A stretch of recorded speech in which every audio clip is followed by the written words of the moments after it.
Okay, let's just get right into it. Today, we're stepping into a space that honestly almost never sees the light of day. We're unpacking a deeply personal explainer, a firsthand roadmap of a totally invisible battlefield. When we usually think of abuse, right, we picture the obvious stuff: explosive arguments, physical altercations, loud, undeniable aggression. But what happens when the harm is utterly silent? And what happens when it's happening to a guy, a man who's been heavily conditioned his whole life by society to just, take it on the chin and never show a single crack of weakness? Today, we're diving straight into a stark, first-person guide that breaks down exactly how to recognize covert abuse.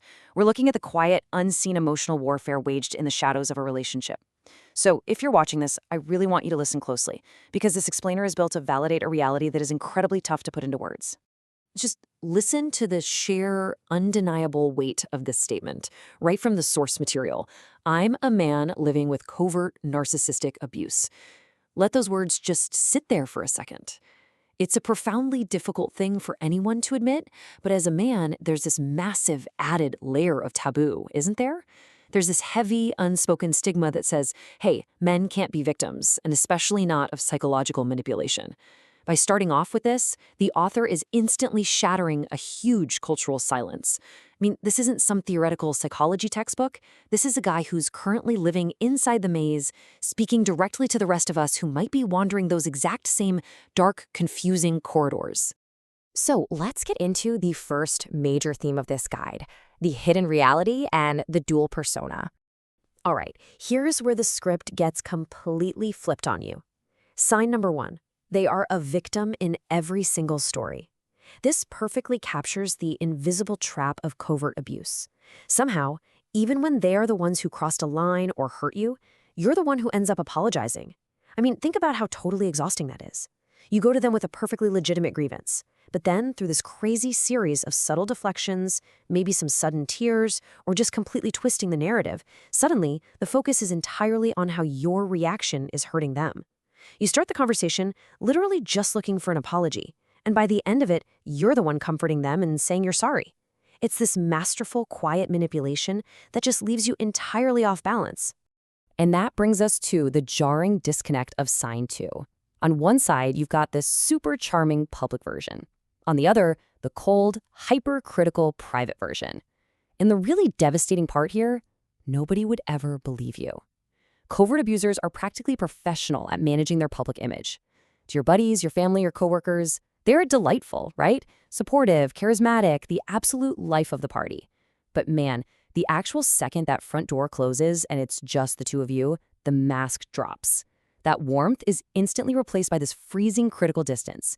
This dual persona, it's literally a weapon of isolation. Because if you ever try to speak up, the natural response from everyone would be, wait, them? No way, they're so wonderful. You're left totally alone with a reality that nobody on the outside can even see. That intense isolation perfectly sets the stage for our next section, the invisible weapons used. So sign three is passive aggression instead of open conflict. This right here is the toxic atmosphere of a covertly abusive home. It's the silent treatment, it's those heavy, loaded sighs from across the room, it's the classic icy delivery of, I'm fine, when literally everything in their body language screams that you are in deep trouble.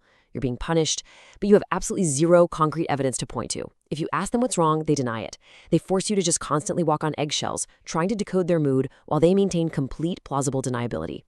It's this shadowy punishment that entirely dodges any kind of mature, open conflict resolution. Which leads us directly to sign four, summed up perfectly in this brutal quote. That never happened. This is where your actual reality gets quietly rewritten. When you finally, muster up the courage to bring up a specific event, a conversation, or a boundary they crossed, it's just erased. They will look you dead in the eye and flat out deny your shared history. And to be clear, this isn't just a simple disagreement over minor details. This is a systematic dismantling of your grip on reality. And it gets worse, because they don't stop at just denying the events. They attack your reaction to them. You're too sensitive. This completes the absolute 1-2 punch of this psychological warfare. First, they tell you the event didn't even happen. Second, they tell you that your emotional reaction to that non-existent event is flawed, or overly dramatic, or just weak. And the results? You start doubting your own memory. You actually start wondering, wait, am I just making a massive deal out of nothing? When your sanity is questioned over and over again by someone you love, you slowly but surely begin to lose trust in your own mind.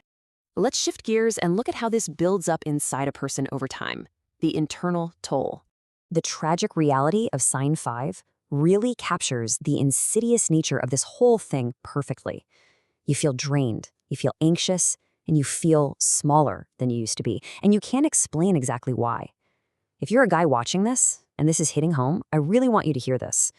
You literally feel yourself shrinking.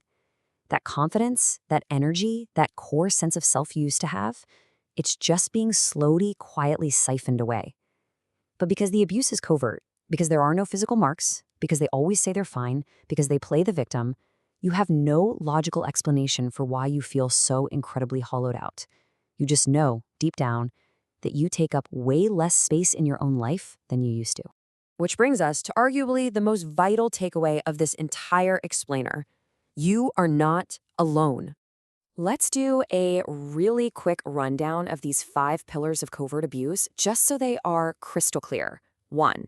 They are a victim in every story, which forces you to apologize. 2. They keep up this charming public mask while being incredibly cruel in private. 3. They rely on passive aggression and the silent treatment to punish you without leaving any fingerprints. 4. They rewrite your reality, telling you things never happened and calling you too sensitive. And 5. The ultimate result, you feel deeply drained, anxious, and fundamentally smaller. These are the markers, guys. This is the exact map of the quiet shadow. So the crucial point we arrive at from the source material is this incredibly validating truth. Men experience this too. We just don't talk about it.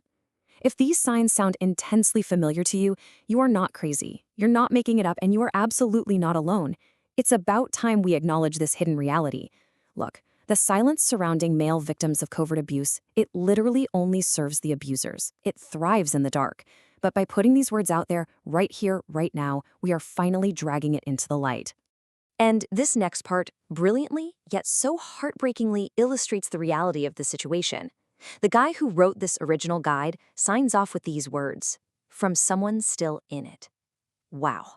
It is such a haunting reminder of the lived reality behind all this. I mean, this isn't some retrospective from a guy who figured it all out 10 years ago and is totally healed. This is a dispatch straight from the front lines.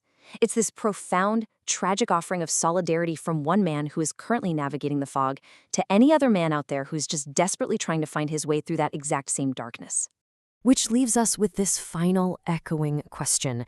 If this sounds familiar, if you recognized your own life in these 5 signs, are you ready to step out of the shadow? Because acknowledging the reality of covert abuse, bringing it out of the dark, that is the very first step to reclaiming your reality and your sense of self. The map is drawn, the signs are clear, the next step is entirely yours.